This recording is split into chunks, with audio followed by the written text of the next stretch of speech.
Panorama group, जो सोचता है वो करता है। आपके अपने सपनों का आशियाना।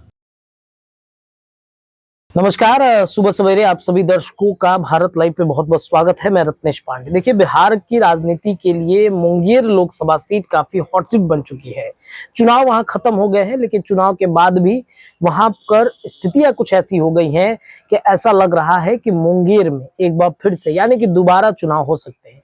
क्या परिस्थितियां बन रही है? देखिए, बिहार के 4 चरणों के मतदान समाप्त हुए हैं बीते दिनों।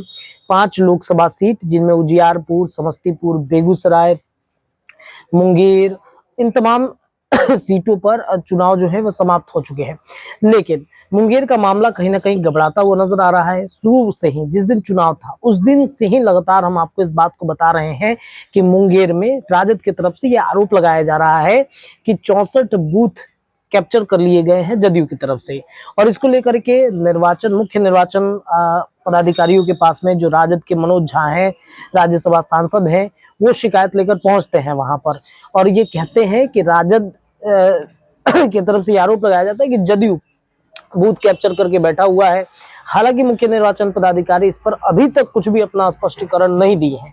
अगर दिए होते तो जैसा मामला खगड़िया में उत्पन्न हुआ था, 2 सीटों पर खगड़िया में आपसी मतभेद के कारण 2 गुट भिड़ गए थे, जिसमें ईवीएम तोड़ दिया गया था। 2 दिन बाद वहां पर चुनाव हुआ। वैसी ही परिस्थितियां क्या मुंगेर में बन रही हैं? देखिए, अनीता महतो पर भी हमले किए गए हैं। अनीता महतो ने एक बार फिर से बड़ा आरोप लगा दिया है। अनीता महतो, जो अशोक महतो की पत्नी, जो आरजेडी की कैंडिडेट है वहां पर, वो ये आरोप लगा रही है कि प्रशासन पक्षपात कर रहा है।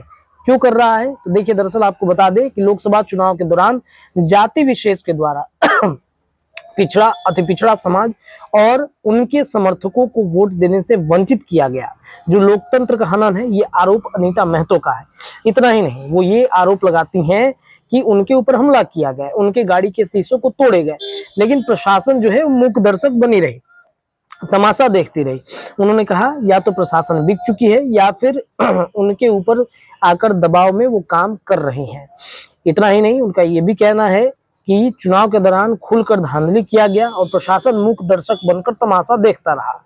उन्होंने 61 बूथों पर हुए धांधली को लेकर चुनाव आयोग से शिकायत भी की है, लेकिन इस पर अभी तक कोई स्पष्टीकरण चुनाव आयोग की तरफ से नहीं आया है। देखिए, मुंगेर में ललन सिंह बनाम अशोक महतो, अनीता महतो, अगड़ा और पिछड़ा की लड़ाई कहीं ना कहीं वहां पर करने की परिस्थितियां की गई, लेकिन अब वैसी स्थितियां नहीं हुई। लेकिन तेजस्वी यादव, अनीता महतो के साथ जो कुछ भी हुआ, इसका एक फायदा उठा रहे हैं हर मंच से।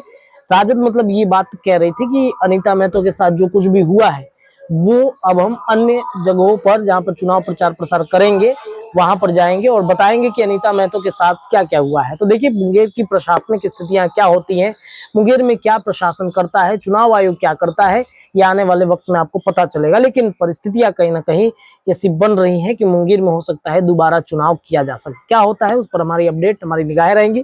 आपकी निगाहें भारत लाइव पे होनी चाहिए। बहुत बहुत धन्यवाद। पनोरमा ग्रुप, जो सोचता है वो करता है।